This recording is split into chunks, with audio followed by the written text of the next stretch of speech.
하나님 말씀 이사야서 41장입니다.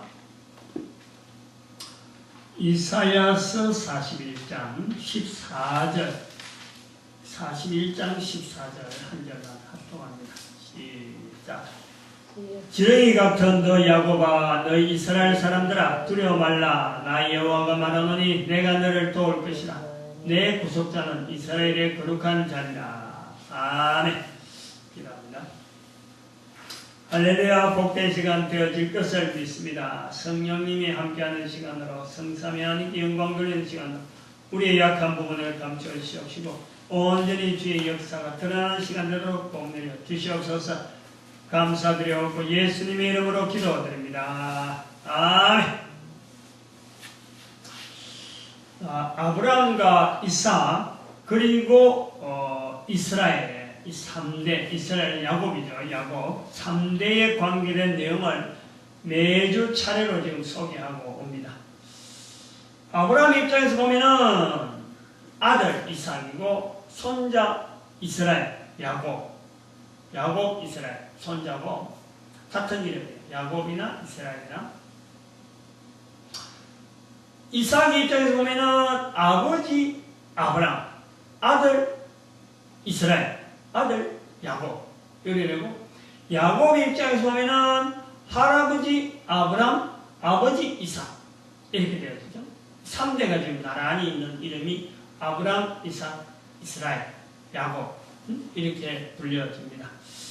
성경을 읽으면은 아브라함, 이삭, 야곱이 연속해서 나오는데, 연속에 나오는 내용을 보면서 아브라함의 입장에서 많이 썼기 때문에 나올까, 이삭의 입장에서 썼기 때문에 많이 나올까, 야곱의 입장에서 썼기 때문에 사용했기 때문에 많이 나왔겠느냐 하는 거죠. 한번 생각해 볼 필요가 있습니다. 가족이 3대 혹은 4대, 옛날에는 4대까지 있은 거로 봐집니다. 뭐 4대는 있을 수 있을 것 같아요. 그 다음 뭐 어쩌다 5대까지 있다 그런 말도 있죠. 한 가정에. 그런 때, 그 대가족 때에 조부, 아버지 이름을 거론하는 손자는 있을 수가 있겠지만, 조부 되는 분이 내가 누구 아비라든지 누구 손자의 할아버지라든지 이런 이야기를 끄집어내 쓰겠느냐? 쓰지 않아도 되죠. 자기 손자, 자기 아들은 자기 이름을 들미더라도 자기는 구태여 다른 사람한테 이야기할 때 누구 아비라든지 이런 이야기를 많이 사용하지 않죠. 만약 또래가 예를 들어서 손자 또래가 있다 하면 그 또래 이야기할 때에는 내가 누구 할아비다. 또 아들 또래 이야기할 때 내가 누구 아비다. 이런 이야기를 하겠지만은 할아버지가 다른 사람들한테 내가 누구 아버지고 누구 할아버지고 이런 것을 줄줄줄 엮으면서 소개할 일은 없다. 그래서 지난주 시간에는 이렇게 성경에 많이 등장하는 아브라함과 이삭과 이스라엘 혹은 야곱이 이렇게 많이 나오게 된 배경에는 손자인 야곱의 야곱의 아들인 요셉을 통해서 정조부 아브라함, 조부 이삭, 그리고 아버지 이스라엘, 야곱을 요셉이 많이 썼기 때문에 성경에 나란히 아브라함, 이삭, 야곱이 연속해서 나오는 그 경우를 말씀을 드렸습니다. 그러면서 아브라함, 이삭, 야곱 중에서 아브라함은 아브라함대로, 이스라엘은 이스라엘대로, 야곱은 이스라엘로 개칭이 돼서 그때부터 처음 쓰일 때부터 한 4,000년이 지나고 4,000년 내지 4,500년이 지나 지금도 쓰이는데 특별히 이스라엘 같은 경우는 1945년에 세계 지도에 딱 이제 박히는 거예요. 1945년 이후로 세계 지도가 이제는 개정되어질 때는 이스라엘이 독립국가로서 딱 이름이 난다는 거예요. 지도에, 세계 지도에. 그런데 성경에 자주 나오던 아브라함, 이삭, 야곱 똑같이 나오는 이름인데 그 중에 유독이 빠져있는 이삭. 세 이름 중에서 유별나게 적게 사용된 이름이 이삭이란 말이에요. 그래서 지난주 시간, 앞주 시간에 아브라함, 이삭, 야곱 중에서 가장 적게 사용되어 있는 이삭의 이름, 이것이 어쩌면은 성경 해석의 알레고리적이다 하고 볼 수도 있겠지만, 그래서 전체적으로 아브라함과 이스라엘로 그 이름이 알려져 있으나 이삭의 이름이 중간에 있으면서 알려지지 않는 것에 대해서 세 가지로 해석을 해놨습니다. 하나는 성경의 하나님은 이스라엘 백성들만이 불려야 된다는 것이 아니다. 이것을 나타내기 위해서 만인류의 하나님으로 불려기를 원하심으로 이삭의 이름이 빠져 있다. 알레고리적이죠. 그 다음 두 번째, 이스라엘 민족의 역사에는 출애굽이 있고 민족이 형성되어 다윗 왕조가 있었으며 번성했습니다. 그리고 다시 제2의 애국으로 다시 들어가는 것이 바로 바벨론 포로, 바벨론 포로시로 있고 로마 제국의 절반기에서 역사에서 무대에서 사라지다가 1945년에 다시 제2의 출애굽을 우리가 본다는 말이죠. 어떻게 보면 제한적 기능으로서 하나님께서 이스라엘 백성들을 사용하고 있다. 풀로 온 세계를 다 휘잡아낼 정도의 이스라엘 백성이 아니고 뭔가가 제한되어 있다. 요만큼 쓰면은 안 되면 또 훈련시켰다 다시 내보내고 다시 내고 하는 이런 모습이 있다. 그 모습이 바로 이삭의 이름이 빠져있는 것하고 연결해 보았습니다. 그 다음에 세 번째는 출애굽의 주역인 모세지만은 출애굽의 목적인 가나안 땅에는 들어가지 못하는 거예요. 이것은 결국 유대인으로서 인류의 메시아가 오셨지만은 메시아를 영접하지 못함으로써 그리스도를 온 인류에 소개할 백성 한계가 있다. 응? 이스라엘이 아닌 다른 민족이 있을 수가 있다. 이 부분을 두고 매듭을 지었습니다. 결국 그 아브라함, 이삭, 야곱으로 이어지는 3대 이름과 연결해서 오늘날 교회가 성경을 토대로 세상을 향한 전도자의 자리를 가져야 됨에 대한 그 방향을 설정을 해놨고 제가 풀어나가고 있는 거예요. 교회가 전도를 해야 되는데 그 전도를 해야 되는 방향을 두고 아브라함부터 시작해서 이삭을 통해서 그 다음에 야곱까지를 들춰서 전도자의 걸음에서 한번 살펴보는 거예요. 그래서 이스라엘 백성들이 전체적으로 전도하지 않는 모습에서 이스라엘 백성들이 전도자로 세상에 나가지 못하는 모습에서 이삭이라고 하는 자리를 한번 찾아보는 거죠.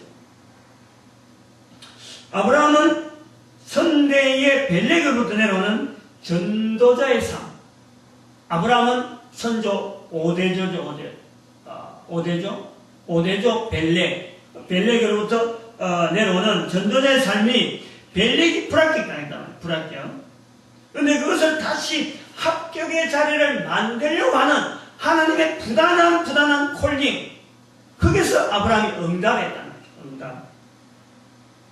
그리고 그 아들 이삭은 이름이 잘 나타나지 않음으로써 이스라엘의 제한됨을 제가 나타내고 표현했습니다. 그리고 오늘은 야곱, 즉 이스라엘 이름이 기록되어 있는 본문이긴 한데 이스라엘 이름이라 하고 너 야곱아, 지렁이 같은 너 야곱아, 너 이스라엘 사람들아, 야곱, 이스라엘 같이 부르는 거예요. 같이 불러주는 데인데 이거는 뭔가 야곱이라는 이름, 다시 말해 이스라엘의 이름에 전성기적으로 안 그러면 그 세상에서 부각되는 이런 이름이 아니고 뭔지 모르지만 좀 처절하다. 그리고 어쩌면 분명한 생존은 하는데 생존은 보장이 되는데도 불구하고 뭔지 모르게 찌그러져 있고 뭐 한쪽에 뭔가 지대로 되어진 모습이 아닌 이런 모습을 통해서 야곱의 이름과 이스라엘 이름을 읽으면 또 다른 면에 우리가 다른 면을 한번 보겠는데 오늘은 제목을 이스라엘 해갖고 전도의 자리 1번으로 했습니다. 1번으로.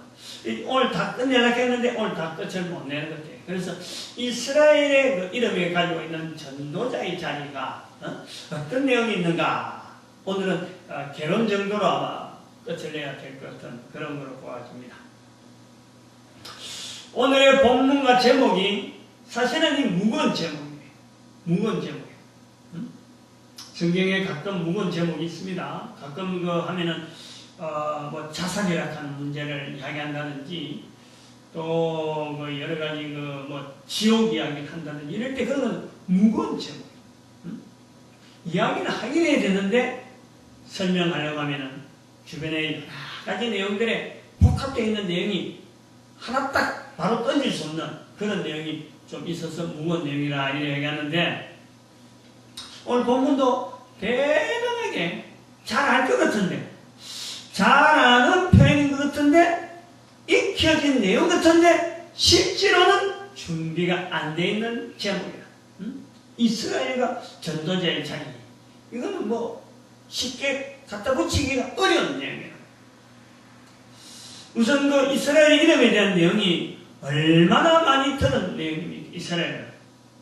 근데 이스라엘 이름을 성경에서 따온 것 혹은 성경의 나라 이름인 것은 알겠는데 성경을 읽으면서 이스라엘 읽을 때는 마치 나에게 말씀하시는 듯이 읽으면서 정작 나라 이름이 지금 이스라엘이 있잖아. 이스라엘 지금 팔레스타인이 있잖아. 근데 요거 이름하고 성경의 이름 속에 나와 있는 이름하고를 이걸 매칭시키지를 않고 따로따로 본다는 거예요. 따로따로. 즉 성경에 등장하는 인물은 성경에 등장하는 이스라엘은 내 믿음을 표현할 때 즐겨 사용하는 이스라엘. 이스라엘아 그러면 하나님께서 내한테 하는 말씀이다. 나는 이스라엘의 이름을 읽는데 하나님이 내한테 사람이 내한테 지금 나를 이렇게 부르고 계시는구나 이렇게 대답한단 말이야. 야곱아 이러면 여수루나 그러면 이건 내한테 부르는 거다. 이렇게 이스라엘을 인정한다는 거예요. 성경에 있던 이스라엘이 그렇게 성경을 읽으면서도 성경에 있던 이스라엘이 지금 팔레스타인에 있는데 이거는 전혀 내하고 성경을 읽는 내하고 관계없는 나라 관계없는 이름의 이스라엘 이렇게 우리가 보고 있다. 성경 속에 나오는 아브라함, 이삭, 야곱의 그 이스라엘은 하나님과 관계된 신앙의 이스라엘 하나님께서 이름을 이스라엘이라 하고 야곱을 이스라엘이라고 불러라고 해서 불러준 그 이름. 그런데 지금 그 나라 이름 이스라엘은 그 사람들이야. 이스라엘 사람들이 지금 그래요. 어쩌보면은 야곱이 씨름해서 하나님으로부터 이스라엘 이름을 땄는데 그 야곱의 씨름보다 더 큰 씨름을 해가지고 이스라엘 나라를 따단 말이에요.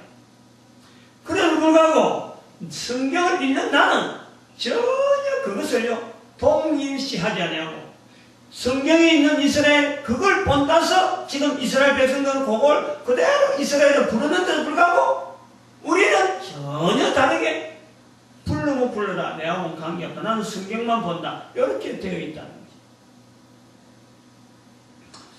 이런 모습이 성경에서 보는 이스라엘의 주변 국가에서 나타나는데 뭐 성경에는 뭐 블레셋, 아람, 그 다음에 모압이나 에돔 등이 성경 주변에 많이 있고 이사야나 그 다음에 예레미야나 이런 데 보면 막 그런 걸 막 혼을 내고 있거든요. 그리고 혼을 낼 때는 봐라 이스라엘 하나님이 택하신 백성 이스라엘의 주변에 있는 이 나라들이 지금 이스라엘에 동조를 안 하고 협조를 안 해갖고 이래 혼이 난다 당연하다 라고 읽으면서 지금 성경의 자리에 우리가 가져오면은 지금 이스라엘이 있는데 이걸 인정하지 않고 저기 이스라엘이 있다 성경에 보니까 있는 이스라엘하고 같은 이름이다 하면서 있는 나는 나중에 500년 1000년 지나서 만약에 연대를 한번 뒤로 나눠서 볼 때 성경에 있는 블레셋이나 에돔이나 모압이나 내하고 차이가 어디 있느냐 이거예요. 똑같다는 거예요. 이 지구상의 인류의 역사 속에 모든 나라가 다 인정하는 이스라엘 국가가 1945년에 있었다. 다음에 500년 후로 되면 그래 되는 거예요. 한 500년쯤 되면은 우리의 지금 모습을 평가한단 말이야. 3000년쯤 되면은 평가한다는 거예요. 그런데 우리나, 그때 있었던 우리나, 그 전에 성경에 기록되어 있던 블레셋이나 에돔이나 이런 수많은 나라들이 하던 모습하고 똑같다는 거지. 그게 애굽의 포로되어 갔던 이스라엘 백성들, 바벨론의 포로 갔던 이스라엘 백성들 똑같이 성경에 기록해 있는 그 리듬하고 같다는 거예요. 이제 이것을 말이죠. 이러한 사태, 지난번에 제가 아브라함 때도 한번 이야기를 했는데, 이런 내용을 가지고 이거를 말이요, 온 세계 사람들에게 알려줘야 될 필요가 있다는 거예요. 제가 뭘 다른 데로 그 느낌이 그래요. 이 본문을 지금 이렇게 나오는 이유가, 이것을 온 인류에게 알려줘서 알린다는 것 자체가 뭐 이스라엘하고 동지하고 이스라엘의 무슨 어떤 협조받을 이런 어떤 내용이 아니고, 그러려고 어떤 목적을 두고 하는 게 아니고 알려야 된다라는 것 자체는 이건 당장에 내한테 복이 되는 거예요. 내한테 이스라엘을 인정하는 거예요. 성경에 있는 이스라엘을 인정하는 것 뜻이 지금 현재 내 눈에 있는 이스라엘을 내가 인정을 해요. 여기 우리가 찾아야 할 어떤 신앙에 아주 그 나름대로의 그 어떤 레벨이 되는, 레벨 업 되는 그런 모습이 아닌가 그래 봅니다. 그리고 내뿐만 아니라 나를 통해서 우리 민족이 복이 된다는 거예요. 우리 민족이. 우리 민족, 나를 통해서 우리 민족만 복이 되는 것이 아니라 우리 이웃들이 성경의 이스라엘을 인정하는 나라와 성경의 이스라엘을 인정하지 않는 나라가 그 차이가 워낙 극명하니까 뚜렷하니까 성경은 아니지만은 지금 현재 있는 그 동일한 이스라엘에 대해서 우리가 인정함으로써 우리는 축복받는 내 개인, 축복받는 우리 민족, 우리 주변자들이 축복받는 자리에 들어가지 않겠느냐 하는 것이 이게 알려야 돼. 가만히 놔두면 안 된다 이거죠. 그런 어떤 긴박감이 있어서 말씀을 드리는 겁니다. 이런 태도를 가지는 것도 알고 보면은 성경을 통해서 깨달은 거예요. 성경에 있으니까 비교되어지는 것이 너무나 분명하게 애굽에 포로되어 가고 바벨론에 포로되어 가고 애굽에서 포로에서 해방되고 가나안 땅 회복하고 바벨론에서 포로에서 회복해가지고 지금 1945년에 나라를 지금 세우고 있는 거예요. 우리가 이렇게 비교해 보는 거예요. 성경이라는 책이 우리에게 전달되어지는 성경이 필요하다. 성경이 있을 때는 너무 고마운 거예요. 그런 걸 비교해서 우리가 객관적으로 자료를 대비해서 우리가 지금 해야 될 행동이 뭐다. 이걸 준비하게 되는 성경책의 어떤 힘이죠. 이미 성경 속에 나타난 내용이 우선 이스라엘 중심으로 애굽에 포로되어졌던 것이 바벨론에서 포로되어지고 출애굽하여 나온 것이 바벨론에서 나오는 거예요. 다윗 왕조의 번성이 있었으므로 1945년에 이스라엘 독립을 있다 이렇게 보는 거죠. 성경에서 블레셋 민족의 투쟁이 끝이 없어집니다. 지금은 블레셋이 팔레스타인이면서 성경의 에돔, 아람 등이 바로 시리아와 주변 국가가 여전히 성경의 동일한 배경, 동일한 언어와 똑같은 환경이 지금 우리 눈에 앞에 딱 보이는 거예요. 성경을 읽고 깨닫는 것은요, 결국에는 한 사람이 한 사람. 똑같은 성경 한글로 찍어가지고 성서공에서 나와가지고 막 니도 읽고 내도 읽고 돈만 있으면 살 수 있는 게 성경이지만은 이 성경을 통해서 수많은 사람이 똑같은 시간에 똑같이 앉아 들어도 똑같이 읽어도 이 성경에 있는 내용을 깨닫는 사람은 결국에는 한 사람이 한 사람. 성경을 읽고 깨닫는 것도 중요하지만 이것을 몸으로 실천하는 사람도 결국에는 한 사람이 한 사람. 그 사람이 코로 숨을 쉬고 있는 기간에 한 인생 기간 중에 보일 수 있는 모습. 성경을 읽지 않으니 깨닫지 못하는 사람도 역시 한 사람이 한 사람. 그 사람의 일인 거예요.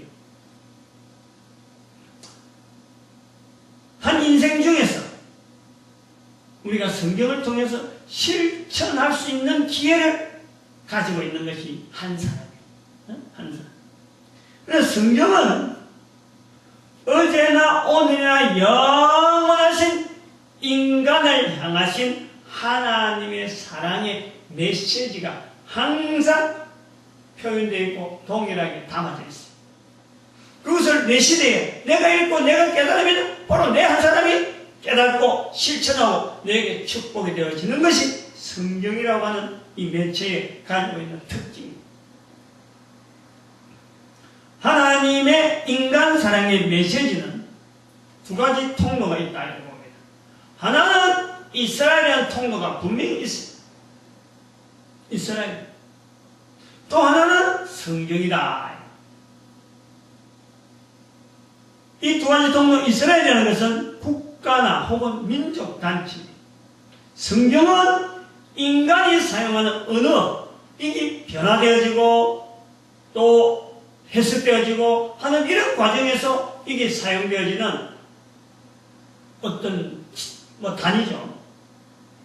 이스라엘은 국가, 유기적으로 움직이지는 다른 사람, 다른 나라, 다른 사람들 쏘고 상대관계가 있고 연관관계가 있으면서 유지가 되어지는 하나의 형태다. 이것 자체가 두 개가 우리에게 전하는 하나님의 사랑을 나타내는 어떤 매체, 하나님이 쓰신 어떤 통로죠. 전체를 보면 우주 만물을 통해서도 얼마든지 알아볼 수 있지만 특별한 하나의 하나님이 쓰시는 도구로서 우리가 구분한다면 이스라엘과 성경을 구분해서 이스라엘은 어떤 유기체적인 하나의 모습으로서 성경은 그것 자체를 담고 있는 해석하고 담고 있으면서 여전히 동일한 어떤 형태로 아무런 어떤 스스로 어떤 유기적인 건 아니지만 이게 성령의 역사하심으로 하는 것 깨달아지는 사람들에게 옛날에 기록된 그 반응이나 지금이나 똑같은 반응으로 전달될 수 있는 아주 중요한 하나의 전달 매체죠. 이걸 가지고 하나님께서는 영원하신 하나님께서 당신 하나님의 인간 사랑의 그 자세를 인간들에게 알리고 어떻게 하면은 많은 장치를 두고 많은 내용을 갖고 알리기를 원하는 것이 인간을 만드신 하나님의 뜻입니다. 하나님의 사랑을 인간이 모르기를 원치 아니하시는 거예요. 그래서 여러 장치를 부탁해서 하나님 여러 장치 떼서 그걸 갖고 왈가왈부 하면 못돼요. 우리가 워낙에 완악하게 안 알아보니까 알아볼 수 있도록 여러 가지 장치를 두는데 성경을 두고 이스라엘 백성 두고 온 우주 만물을 통해서 그리고 내 중심에 성령님까지 두면서 말이죠. 하나님 인간 사랑한 것을 알기를 원하시는 하나님 성리를 본단 말이에요. 그 전달 매체는 이스라엘과 성경을 적절한 배합으로 인간 세상에서 보여주시고 허락하셨다라고 보는 거죠. 왜냐하면 인간은 말이죠. 한 인생의 삶이라는 것은 짧아요. 사실은 짧아요. 이 동안에 짧게 있는 동안에 주어지는 기회, 짧아 있는 동안에 깨달아지는 거, 짧아 있는 동안에 행동을 옮기는 거, 이게요 영원한 하나님에 비하면 이건 너무 눈 깜짝할 사이다. 그러니까 그 짧은 시간 동안에 충분한 복을 누리게 하기 위해서 하나님은 세상에 최대한의 어떤 장치와 통로를 가지고 인간들이 서로 알아볼 수 있도록 이걸 배려를 해놓으셨다는 거예요. 하나님은 어제나 오늘은 영원히 동일하신데 인간은 짧은 텀 100년 긴 것 같아도요 훌쩍 지나가면 어제와 같아요. 어제와 같아요. 이제 여기에는 추가를 해가지고 왜 이런 통로가 있어야 되느냐. 하나님과 인간만 있으면요 사실은 그냥 가면 가는 거예요. 근데 여기서 우리가 알아야 될 것이 왜 하나님께서 이렇게 장치를 통로를 자꾸 다지고 왜 두느냐. 하나님과 인간만 있으면 그냥 넘어갑니다. 근데 여기에서 인간을 혼돈시키고 인간 사랑을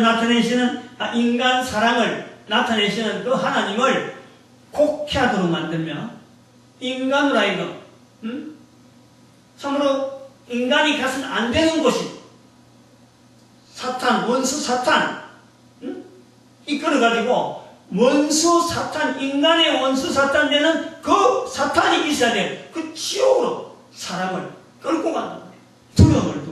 두려움을 주고 악하게 만드는 거예요. 만드신 하나님, 우주 만물을 만드신 하나님, 이 사탄도 천사로서 참 영화를 누리다가 하나님 앞에 대적함으로 인해서 지옥이 자기들의 거처되도록 딱 정해놨는데 하나님 앞에서 인간을 두고 하나님은 인간을 사랑하시는데 이 인간을 겨냥해가지고 자꾸 자기들이 있는 지옥으로 끌고 가려니까 인간을 사랑하신 하나님께서 인간을 사랑하시는 그 하나님을 알아라 하고 여러 장치를 통해서 사탄을 따라가지 않도록 인간들 하여금 힘이 되고 능력이 되어지도록 사탄을 대적할 수 있고 사탄이 아무리 유혹하더라도 안 갈 수 있는 힘이 되어지도록 하나님께 여러 장치로 하나님을 알게 하시는 장치, 그것이 이스라엘이 있고 성경이 있고 요즘 만물이 그중에도 특별히 인정하는 자들, 하나님을 인정하는 자들이 되어지면 성령님까지 부과해가지고 말이야.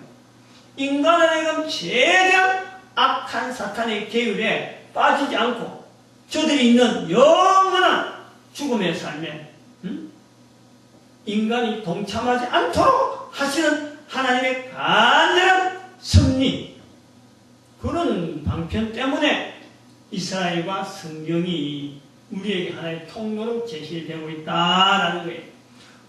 제가 지금 표현은 요래 한 3가지 정도, 뭐 자연까지 진행한 3가지 정도고 성경까지 4가지만 더 풀어보면요, 어마어마한 내용이 있을 수가 있어요. 부모 관계, 형제 관계, 내가 살아가는 환경, 이거 하나, 어느 하나고요. 전체가 다 하나님의 사랑을 깨달아 갈 수 있도록 하나님께서 우리에게 배려하는 거예요. 워낙 넓어. 근데 그거를 다 엉켜서 고마 우리가 살고 있는 환경, 자연 환경, 그리고 이스라엘, 성경 이렇게 잘라 이야기하지.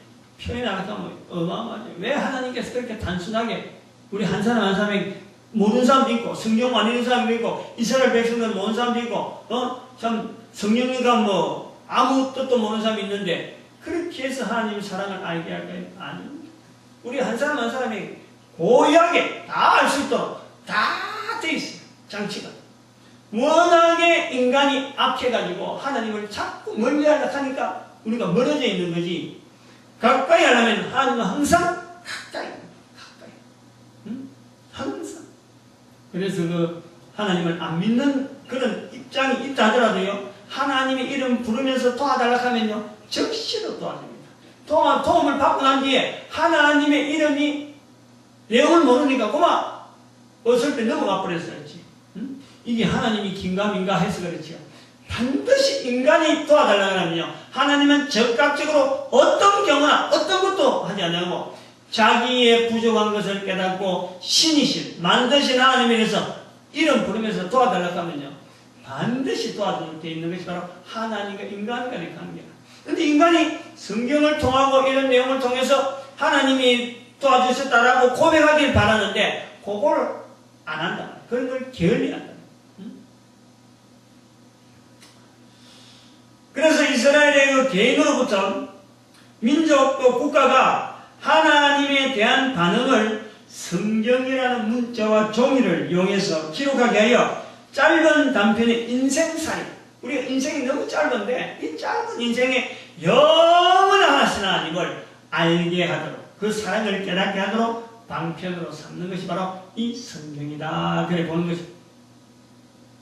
그러다 보니까 그러다 보니까 인생들에게는 일회성에 보여주심이 부족한 거예요. 한번 보여줘가고는 사람들이 잘 모른단 말이에요. 이게 긴가민가 하다는 거예요.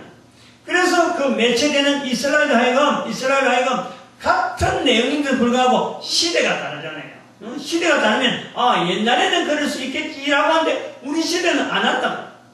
그래서 그런 것을 뛰어넘으라고 같은 연대로 보고 같은 사건으로 바라고 애굽에 포로되어 간 것을 바벨론에 포로되어 가는 걸 보여주고 출애굽을 하는 모습을 통해서 애굽에서 바벨론에서 나오는 모습 보여주고 다윗의 번성한 모습을 예측하게 만들고 또 다윗의 번성한 이스라엘 백성들이 바라고 바라던 그 시대가 있는 거예요.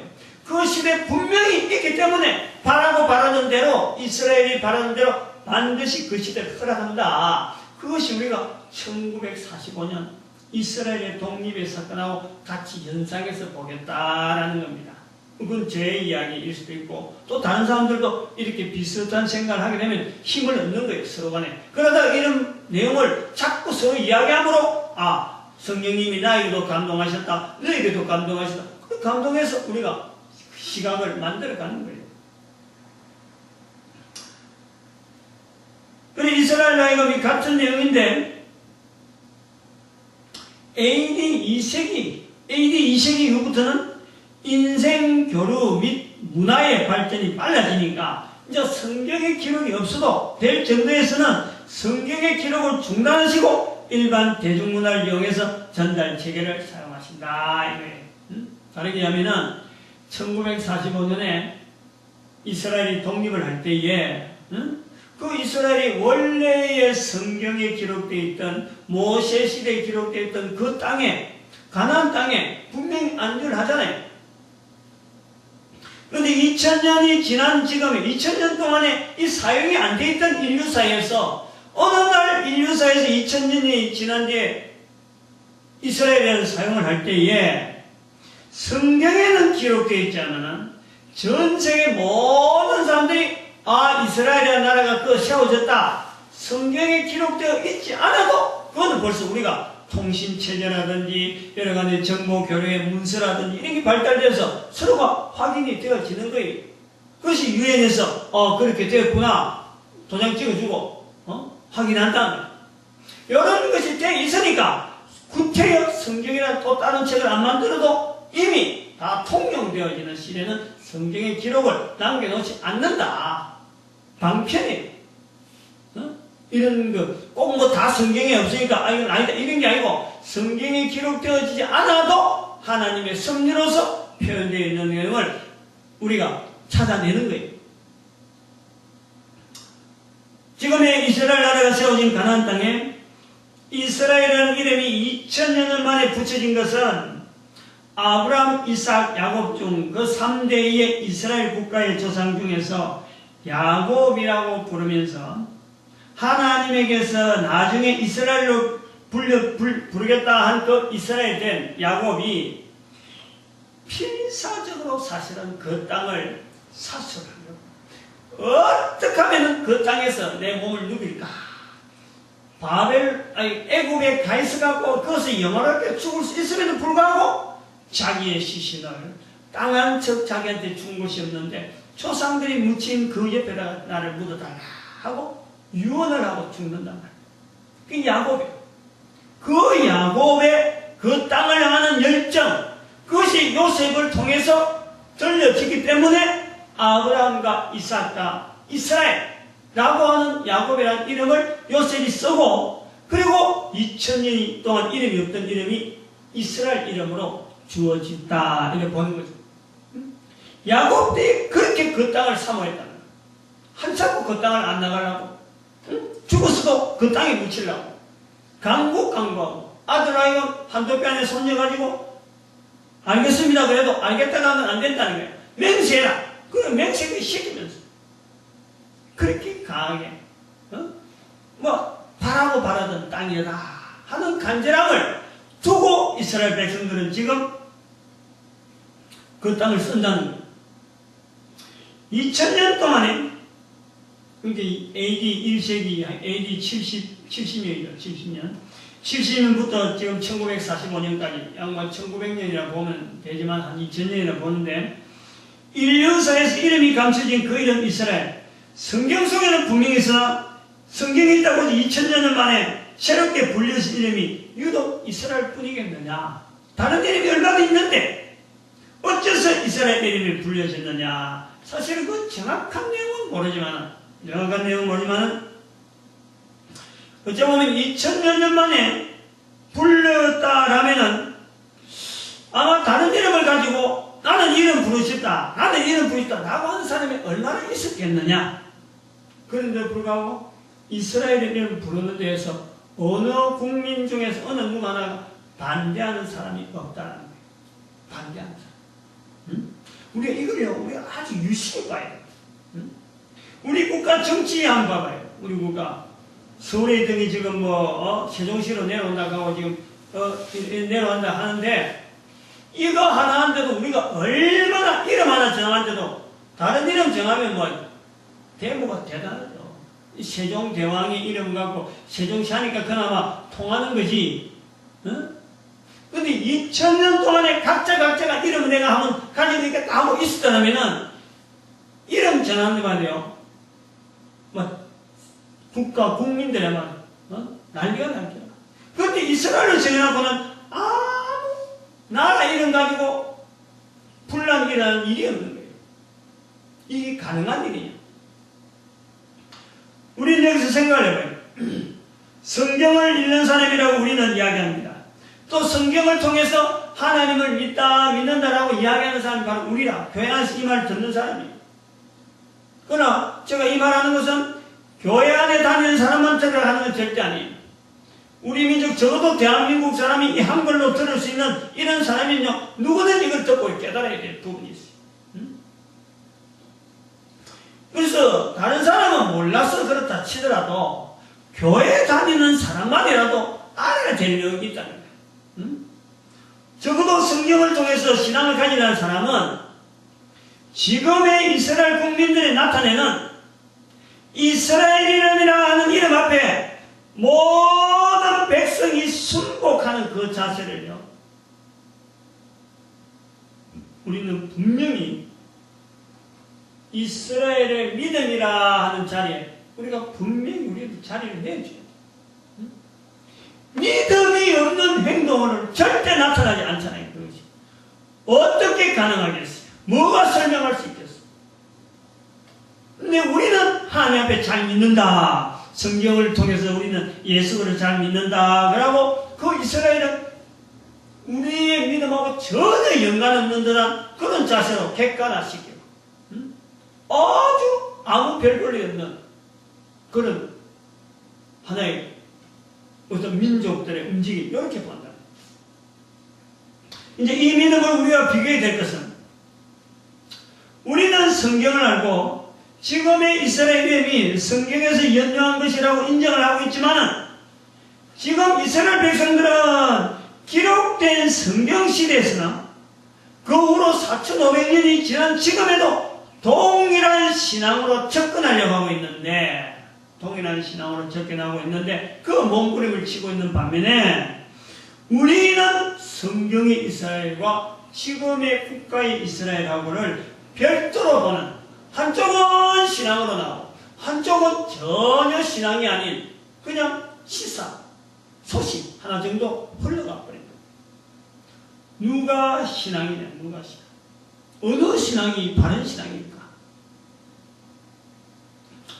전 세계인을 이제 여기서 이제 우리가 동일한 부류를 봐야 돼요. 지금부터는 이건 교회 다니든 교회 안 다니든 관계없고, 성경을 읽었든 읽었지 않든 관계없습니다. 내가 종교가 기독교다 개신교 이런 종교와 관계없습니다. 지금부터 이야기한 내용. 이제 전 세계인은 바로 여기서 동일한 부류로 간다는 거예요. 적어도 성경을 아는 자는 이걸 더 열심히 해야 되는데 하지 않는 이런 모습을 볼 때 똑같다는 거지. 전 세계 사람을 똑같이 나눠서 이제 이야기하겠다 이 말이에요.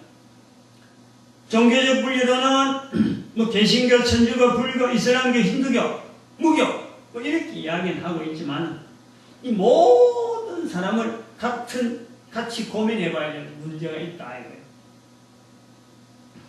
왜냐하면 성경은 기록된 내용에 관한다면, 성경에 기록된 내용에 관한다면 이는 성경을 읽고 그 내용을 신앙적으로 나타내는 사람에게만 국한이 될 수 있는 문제이지만은 성경 시대 이후라는 거예요. 지금 성경의 기록 이후에 모든 인류가 지금의 이스라엘이 자기들의 땅이라 하고 자리 잡는 곳에 안착해서 1945년에 독립국가로 선포한 이르기까지 관여가 되지 않은 국가가 꼭 국민이 없었다는 거예요.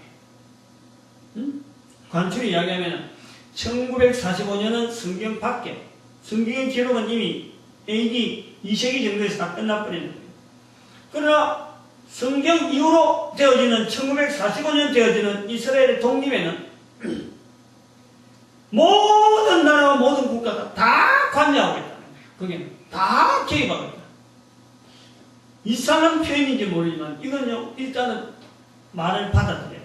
아, 이스라엘의 독립에 우리 모든 인류가 다 관여하고 있구나. 나중에 설명하겠지만 일단 이걸 받아들여야 돼요. 그래서 이거는 종교 문제가 아니고 이건 어떤 국가적인 문제가 아니고 내가 교회를 다녀봤다 아니야 이런 내용이 아니라 성경을 읽어봤다 아니고 이런 내용이 아니라 모든 나라가 다 관여하고 일단은 받아놓아라 이걸. 응? 어떻게 관여되었는가? 어떻게 이스라엘 1945년에 독립한 이스라엘 백성에 대해서 어떻게 관여되었느냐 하는 것을 표현하는 나름대로 정답의 표현이 오늘 본문이란 말이에요.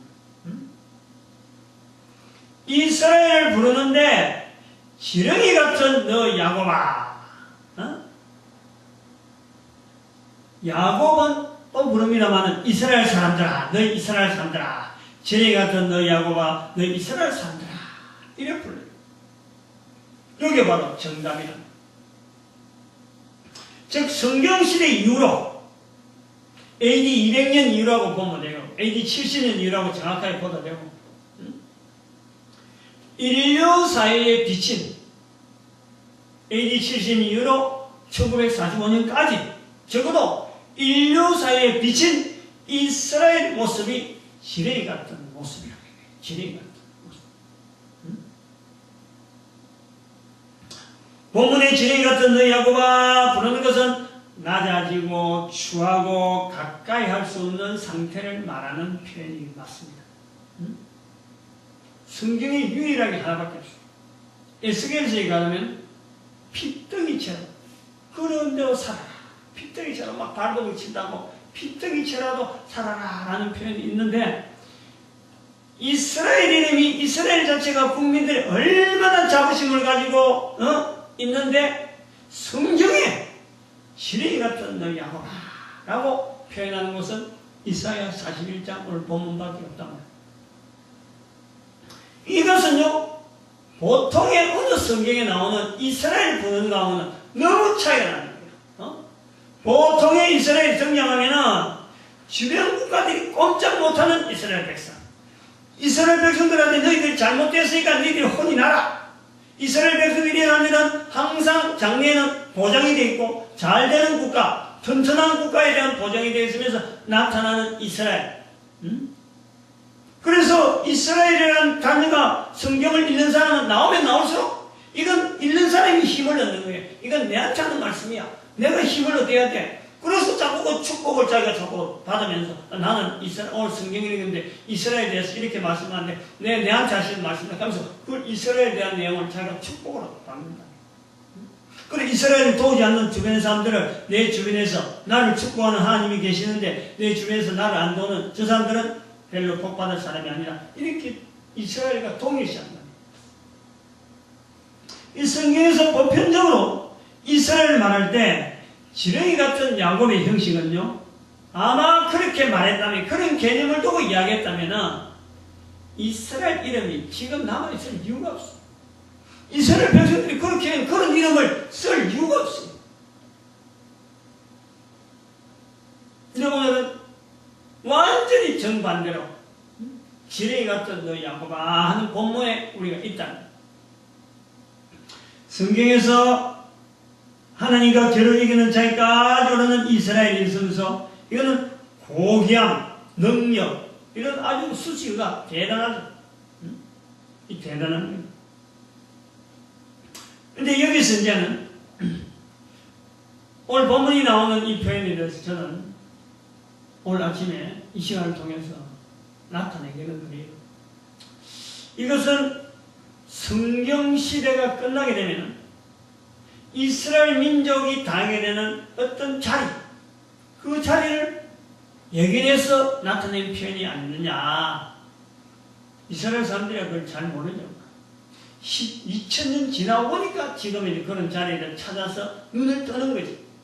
그걸 또 이스라엘 백성들 미처 몰랐다가 이제 대한민국에서 한글로서 이렇게 선포되어지면 자기들이 뭔가 매스컴을 통해서 나중에 접하다 보면 아, 이렇게 해석되어지는구나 라고 볼 수 있는 자리가 있을지 모르지만은 어쨌든 이것은 제가 보기에는 하나님께서 벌써 AD 70년 이후에 있었던 이스라엘 자리를 이런 내용으로 표현하는 거 아닌가 하고 본다는 거예요. 지렁이 같은 너 야곱아, 이스라엘 부르는 본문 성경인데 지구상에서 인류 전체를 통틀어서 지렁이를 애완한다든지, 애완, 아껴서 기른다든지, 그 다음 가까이 하는 사람은요, 없어요. 전혀 없다 하면 안 되지만, 필요에 의해서 하는 사람도 있겠죠, 필요에 의해서. 뭐 어떤 생체의 어떤 지렁이를 통해서 뭐 특수한 의약을 만들려고 어떤 의약, 약품을 만들기 위해서, 우리 사람들에게 필요한 약품을 만들기 위해서 좋은 물질 만들기 위해서 연구한 사람도 있을 거고, 안 그러면 식물을, 요즘 무슨 농법이야, 자연보호농법인가, 친환경 농법에는 지렁이가 우선적으로 필요하고, 지렁이가 일단 살아야 흙을, 토양을 힘있게 만든다 해서 지렁이를 배양하는 거죠. 또 어떤 사람은 물고기 잡는데 지렁이를 쓰니까요, 이까, 미끼. 그럴 때, 제 생각에는 어쨌든 한 서너 종류 사람들은 살아가기 위한 방편으로 필요해서 가까이 하는 거지.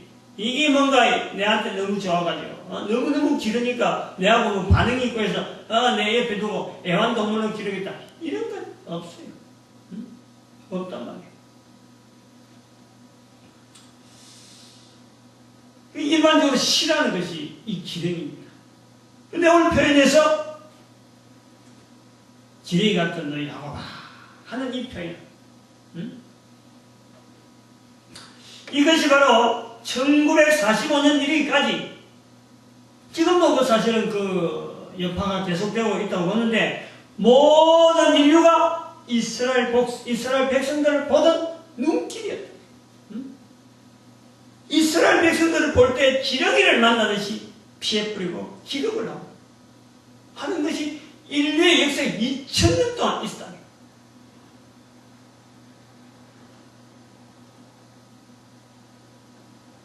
전 인류가 이스라엘 백성들에게 보여준 자세가 지렁이를 대하듯이 끔찍이도 싫어했어요. 끔찍이도. 이 싫어하는 모습에 성경을 가지고 있다는 개신교는 개신교대로, 천주교는 천주교대로 비슷한 모슬렘도 동일하게 이스라엘에 향해서 원수시하고 있는 거예요.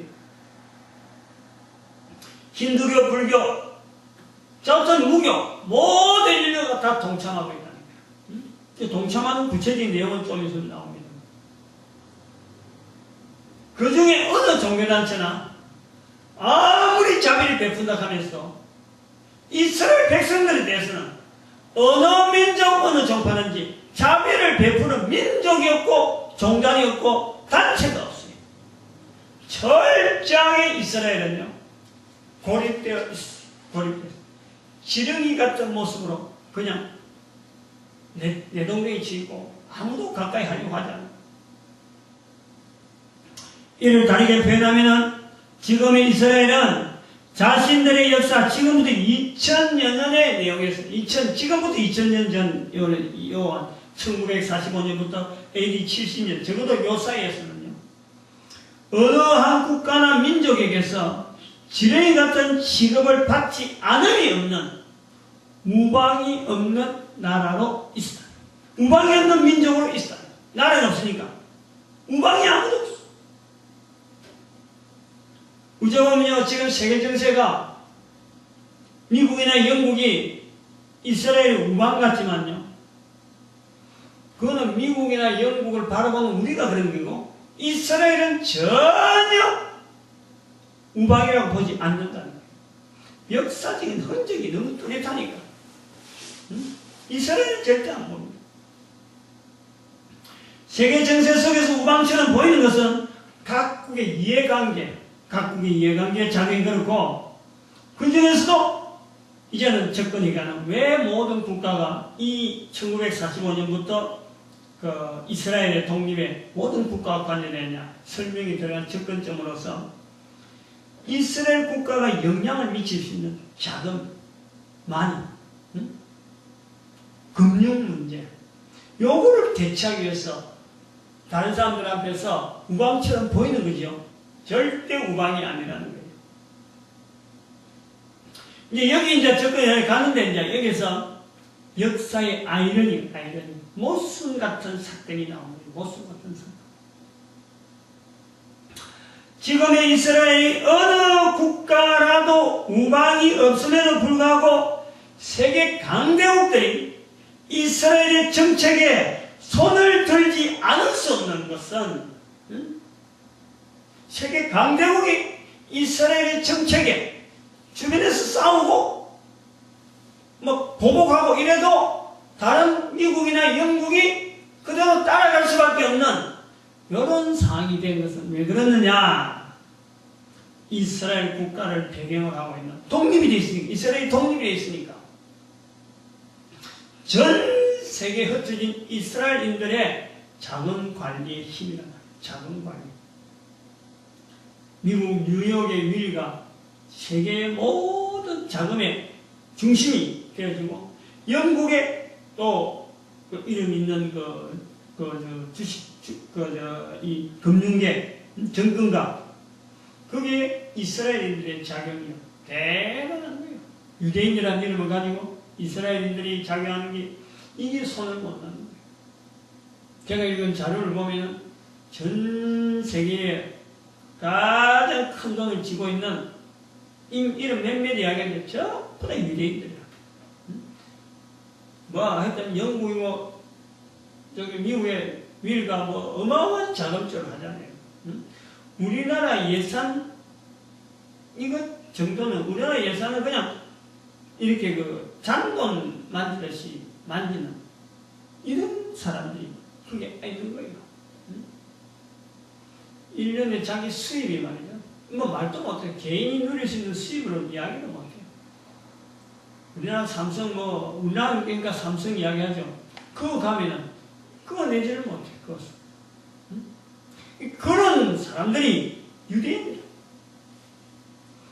개인으로 활동할 적에는 서로 처질하고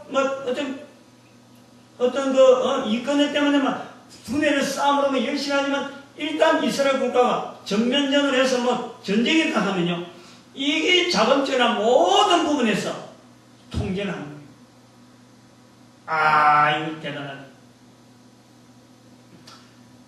그리고 여기 이제 아이러니라고 보는 거죠. 아이러니, 역사의 아이러니. 이제 접근해 가는 겁니다. 현대는요, 지금부터 2000년 전이나 지금부터 4000년 전하고 전혀 다른 현대의 특징이 뭐냐면 금융입니다. 금융. 지금은 금융시대예요. 이스라엘 국민들이 국민으로서의 국가 내에서뿐 아니라 흩어져 있는 다른 국가의 이스라엘에 있는데 금융을 장악하고 있는 이 계기는 바로 모든 나라로부터 지령이 취급을 당하고 있었기 때문에 가능했다는 거예요. 이스라엘 백성들이 지령이 취급을 당하고 있음으로써 이 금융을 손에 집어넣었다. 이제 요 내용은 자세한 것은 제가 종교개혁 부분에 연결되어 있고, 홈페이지에 지금 3회에 걸쳐서 지금 종교개혁하는 이야기를 할 때 언급을 해놨어요. 자세한 내용은 언급했는데, 간단히 설명하면, 일반적으로 오늘의 금융이라 할 수 있는 은행의 기능이 어디서 나오느냐, 언제부터 시작됐느냐, 뱅크라고 하잖아. 뱅크. 근데 이것이 라틴어로 방코라고 해요. 방코. B-A-N-C-O. 영어로는 B-A-N-K. 같아요. 많고. 이것이요, 유대인들이 앉아있는 자리, 등받이 없는, 그냥 우리 벤치 같은, 그런 의자를 방코라 부른 데서 이게 뱅크가 된다. 뱅크. 유대인들이 왜 여기 앉아있는 것에 비유됐느냐? 여기에서 대금업을 해요. 돈을 빌려주고. 햄릿에 나오는 베니스 상인. 1500년대에 나온 그림에도 불구하고 이것이 오래된, 베니스의 오래된 어떤 그 무역에서 유대인들이 하는 그 기능을 문학적으로 표현한 1500년대에 벌써 이게 됐으니까 은행의 그 시작을 기록에 보니까 제가 한번 찾아봤어요. 뭐 인터넷에 이리디오 지리되고 막 좀 찾는데 어려움이 있었어요. 1193년을 이야기해요. 1193년은요, 일반적으로 그 이야기를 해요. 1194년 이야기하는데, 제가 볼 때는 1194년이 아니고, 오히려 십자군 전쟁이 있었던 1096년 앞으로 가요. 그보다 훨씬 앞으로 넘어가요. 넘어가서, 어디까지 가야 되느냐 하는 거는 계속 넘어가는데, 적어도 1096년 앞으로 가요. 1096년이 사건이 뭐냐면 십자군 전쟁을 교회가 일으킵니다. 교회가 일으켜서 유대인들 하여금 그나마 그 팔레스타인 지역에 남아있는 유대인들을 전부 다 흩어버리고 그때부터 이슬람 세력을 그쪽에 이슬람이 그쪽 예루살렘을 공격해 올 수 있도록 근거를 만들어버린 거예요. 기독교가 그래 만들었어요. 그래갖고 결국은 이스라엘 백성들이 자기가 살고 있던 근거지를 나와버리고 해서 지금 팔레스타인이 있는 그 지역을 이제 들어가지 못하고 마치 너에 살고 있는 땅을 들어가는 듯이 만드는 사건이 바로 1096년에 있는 이 십자군 전쟁. 거기에서 쏠려 나오는 흩어진 유대인들, 흩어진 데다 더 흩어져가지고 먹고 살기 힘드는 그 방편이 1096년에서 나와서 그 전부터 있었겠죠.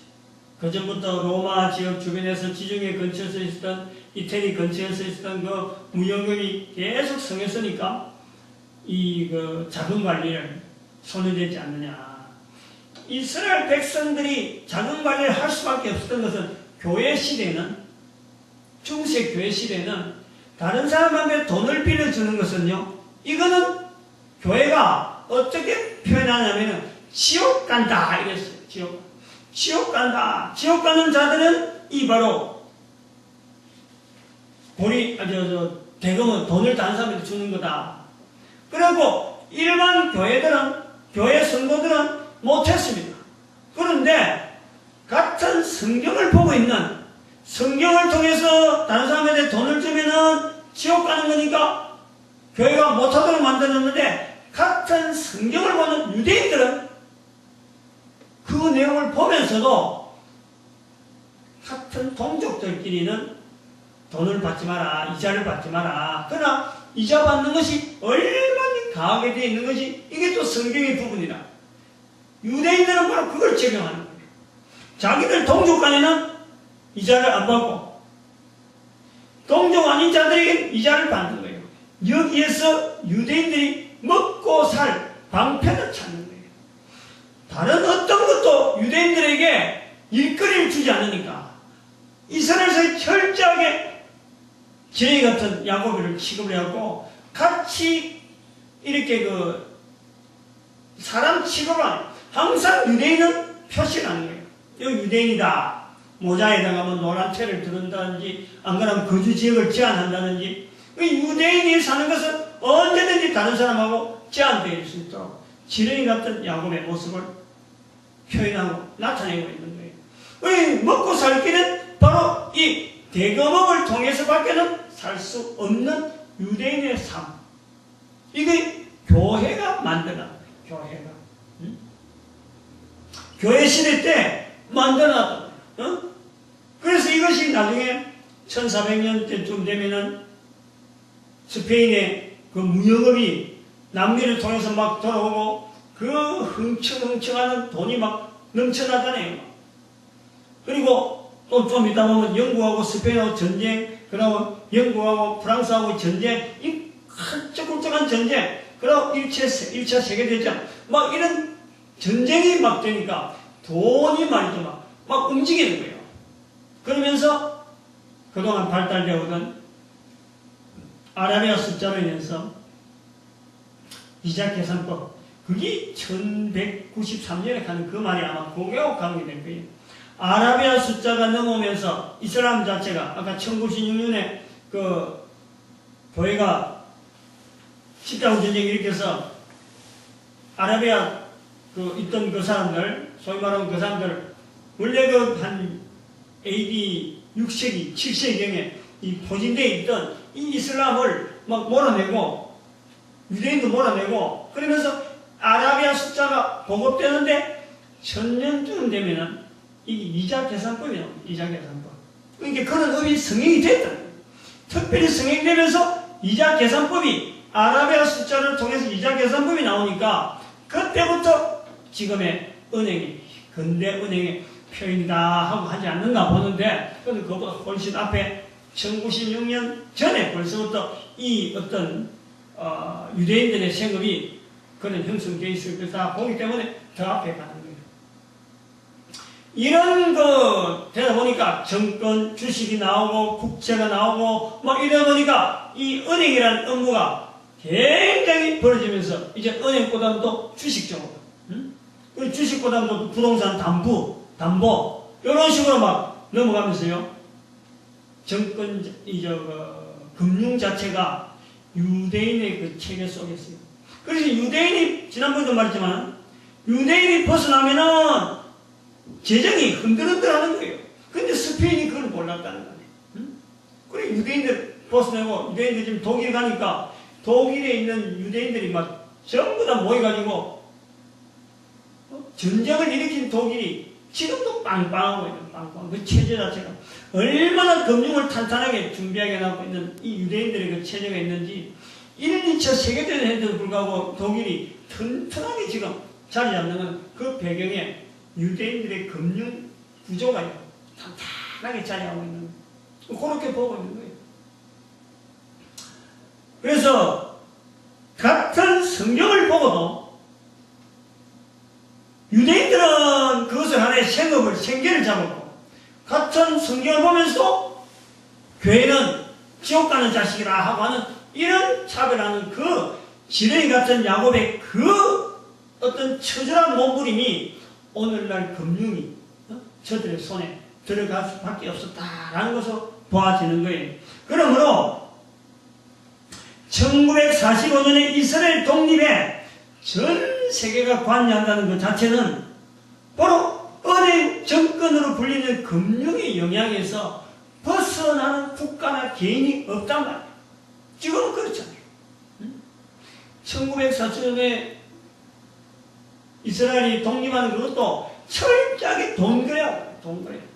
1차 대전 때 벌써 그런 거래가 됐는데도 불구하고 영국이, 식민지로 했던 영국이 손을 놨지 않는 거예요. 그대로 계속 잡고 있다가 결국 2차 대전 터지고 미국이 이제 지원해서 독립이 되는 거예요. 그러니까 지금 미국하고 이스라엘은 자금 때문에 탄탄하게 있는 거지, 이게 그 자금주나 이런 게 자체가 벌어지면요, 우방 아니에요, 우방. 그렇게 보는 거죠. 그래서 이스라엘 국민들을 지렁이같이 여긴 취급하는 모든 인류에게 다 관계하고 있다. 1945년에 이스라엘 독립은 그걸 표현하고 있습니다. 그리고 우리 이제 정리를 해야 되는데, 우리 대한민국이 1945년 8월에 독립국가로 선포되었지만 우방이 없는 이스라엘에게는요, 우방이 있을 수 있다라는 개연성을 보인다는 거예요. 오늘 메시지의 중요한 포인트가 여기 있다. 간단한 표현인데 앞에도 이제 몇 번 설교하면서 이 내용을 이야기했습니다만, 1945년 5월에 이스라엘이 독립을 하고 1945년 8월에 우리나라가 독립을 하고, 우리나라가 독립을 하면서 우리는 그거를요 그냥 단순하게 독립을 하지 아니하고 광복절이라고 해요. 광복절. 우리는요 그냥 독립을 하지 않습니다. 우리 자유찾았다 하지 않고 자유국가를 하지 않습니다. 광복이래, 광복. 다시 말하면 빛을 다시 찾았다. 우리 민족은요, 이스라엘의 성경에 있는 대로 역단 시대부터 빛을 찾아서 동쪽으로 오던 민족이 바로 우리 민족의 조상이었어요. 광복절을 똑같은 독립을 했는데 불구하고 우리는 광복절, 빛을 다시 찾았다. 그 이름으로 우리가 해방된 것이 1945년. 이스라엘과 우리의 관계가요, 같은 연대에 개월수가 조금 다른 거, 먼저 이스라엘이 있고 우리가 나중 왔다는 이거는 굉장히 성경의 내용하고 연결되어 있는 밀접한 내용이 있다고요. 우리는 그냥 예사로만, 우리 시대니까 성경이 기록 안 되니까 예사로 넘어가지만 이런 것 자체도 우리가 연결해 봐야 되는데 이거는. 그래서 정리를 하면은 이스라엘은 국가 없는 상태의 2000년을 세계인들에게 보여주면서 지렁이 같은 야곱으로 취급을 받았다면은 대한민국은 국가가 있으면서도 사람들의 눈에 띄지 않고 적당한 습기와 방패틈이 여러 속에서 안락하게 보낸 하나님의 보호하심의 5000년의 세월을 보내서 로마서 16장 3절에 사도 바울이 고백하는 것처럼 그리스도 예수 안에서 동력자 되는 브리스가와 아굴라를 소개하는 사도 바울의 표현이 있듯이 바로 오늘 우리 국가 대한민국이 지렁이 같은 야곱의 동반자로 될 시간을 우리는 준비하고 있었다라고 보는 거예요. 그래서 우리 민족의 이 국가적인 사명, 이로 말미암아 온 인류가 축복받는 그날 위해서 우리 민족을 축복하는 시간, 스스로가 축복의 자리에서 다른 사람을 축복할 수 있는 우리 자신의 자리 가치를 이스라엘의 성경 밖에 있는 이스라엘의 역사를 더불어서 성경 안으로 몰아갈 수 있는 우리의 시각으로 보자. 그래서 이스라엘 주변 국가 중에서 우리 국가는 이스라엘에 대한 그 자리를 성경 안에 있는 이스라엘 자리와 동일하게 볼 수 있는 그런 시각으로 우리가 훈련하자 하는 의미로서 오늘 말씀을 드리는 거예요. 축복 있는 우리 민족 되기를 축복하시기 바랍니다. 기도하십니다.